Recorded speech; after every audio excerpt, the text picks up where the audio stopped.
rapor haline getirdiğimiz taleplerin bizde yapılması gerekenleri biz yapacağız.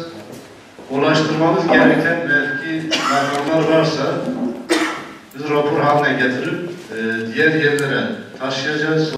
Karşılaştığımız, çözemediğiniz, bizim yapmamız gereken, sizlerin yapması gereken neyse birebir karşılıklı dinleyerek, bunu rapor haline getirerek, bizim raportör arkadaşımız bunları not haline getirecek.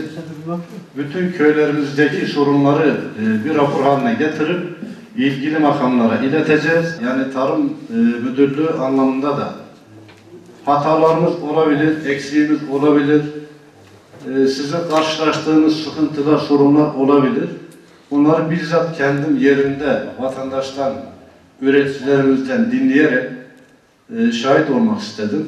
Ve bu sorunları bundan sonra sorun haline getirmeden çözebileceğimiz, çözüm noktasında neler yapabileceğimizi hep birlikte, birliklerimizle birlikte, idari kadromuzla birlikte çözmek için buradayız. Tekrar hoş geldiniz. Elimde köyle ilgili bilgiler var. Köyde ne kadar tarım arazisi var, hayvan ne kadar var, neler yapılmış, o bilgiler var elimizde.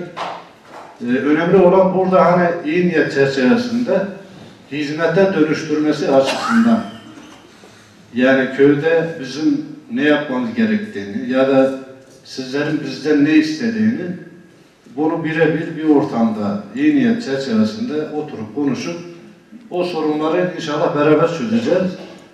Birliklerimizle birlikte elimizde ne gelse yanınızda olacağız. Siz de sıkıntılarınızı, sorunlarınızı burada dile getirmenizi isteriz. Dün biz Tarbasan köyündeydik. Bugün buradayız. Bir dahaki haftaya başka köylerimize gideceğiz. Şimdi bu toplantıların verimli geçmesini diliyoruz. Tarım İl Müdürlüğümüzün teknik elemanları, şube müdürleri hepsi buradadırlar. Sorunlarınız varsa onlara iletirsiniz, size cevap verecekler. Biz de Ziraat Odası olarak sizin emrinizdeyiz. Danışmalarımızla beraber buradayız.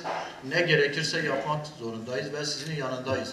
Muhtarımızla zaten biz beraber bazen Ankara'ya veya bakana, milletvekillere gidiyoruz. Sizin en büyük sorunlarınızı zaten kendisi söylüyordu. Bizim de hacet yok bize. Yani biz Ziraat Odası olarak danışmalarımızla, Tarım İl Müdürlüğümüzle, bütün şube müdürlerimizle beraber yanınızdayız. Sizin sorunlarınız bizim sorunlarımızdır. Müdürümüz anlattı, bu sorunlar eğer biz çözmezsek ilgili yerlere götüreceğiz.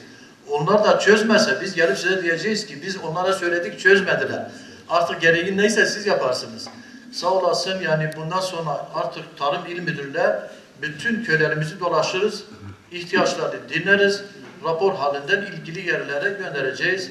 Bugün burada olmamızın yani bize bir gerçekten mutluluk veriyor. İnşallah siz de memnun olursunuz. Hepinize saygılar sunarım. Gerçi biz bugün geldik buraya. Bizim Bingöl'de 1200 tane üyemiz var ama maalesef koskoca köy, hem de benim hepsinin çoğu akrabamdır. Bu köyden herhangi bir aracımız yoktur. Arıcılık yapmak isteyen varsa, gençlerimizden talep etmek isteyen varsa bize uğrasın. Tarım İl Müdürü'yle birlikte elimizden gelen desteği vereceğiz. Burada zaten hayvancılıktır, işte ziraattır, her şey yapılıyor ama en azından bir 3-4 tane de aracılık içinizden çıkmanızı istiyoruz. Bu tür toplantıların devamı için çiftçilerimize çok verimli olacağını sanıyorum. İnşallah bu toplantılar devam edecek. Bütün köyleri gezeceğiz, müdürüm söylediği gibi. Hepinize teşekkür ederim. Allah razı olsun. Şimdi sizleri dinliyoruz. Arkadaşlar söylemek istediğim. Buyurun. Çok su sıkıntımız var. Aşırı derecede. Biz bütün ekinlerimizi kuruttuk. Yonca olsun, mısır olsun ekemiyoruz. Yem bitkileri ekemiyoruz. Bu konuda gerek Göynük suyu ve yeterli gelmiyorsa bunu başka yerlerden bir takviye yapılırsa memnun oluruz. Bu konuda desteğinizi bekliyoruz. Ama öncelik tabii tarım ve hayvancılık olsa daha iyi olur. Bizim sahamıza, alanımıza giren o. Onun dışında da yapabileceğimiz varsa yardımcı olmaya çalışırız. Şu anda hayvanlarımız aşıya geliyor. Bizim hayvan aşıyla ilgili çok sıkıntımız vardır. Yani boğaya geldiği için Bunun için bize ne tür yardımda bulunuyoruz? Teşekkür ediyoruz. Bari Nahav o taraflar kuru vasıfta kalıyordu daha önce. Şimdi bu Gülbahar sulamasıyla beraber sulu vasıfa geçecek. O konuda taputusunda kuru yazan, kuru vasıfta tarlası olan çiftçilerimiz tapuya işte Tarım İl Müdürlüğü'ne müracaatta bulunup ÇKS kaydında sulu vasfına geçilsin ki alacağı desteklemeleri hem alacakları desteklemeler ona göre yapılsın. Çünkü arada ciddi farklar var. 300 koyun projesiyle ilgili bizim bakanlık TİGEM diye bir genel müdürlük var. Geçen Cuma günü müracaat bitti. İnternet üzerinden müracaat yapılıyordu. Oradaki şartlar zaten sisteme giriş yapıldığında peyderpey şartlar geliyor önüne. Ön müracaat yapılır. Ön müracaattan sonra daha sonra dosya evraklarla birlikte muhtemelen bize teslim edilecek. Biz de TİGEM'e göndereceğiz. TİGEM ona göre değerlendirip sonuçlandıracak. Yani bu TİGEM Genel Müdürlüğü bu işin sahibi olduğu için biz sadece dosyayı alacağız, TİGEM'e göndereceğiz. Bunu geçen hafta eğer müracaat etmiş olan varsa onlar zaten daha sonra ulaşılacak, bilgi verilecek. Evrakları toparlayıp teslim edecek. Biz de TİGEM'e yollayacağız. Daha ilk yeni bir proje önümüzdeki yıllarda devam edecek. Devam ettikçe zaten netleşecek. Müracaat ederseniz muhtemelen değerlendirmeye alınacak.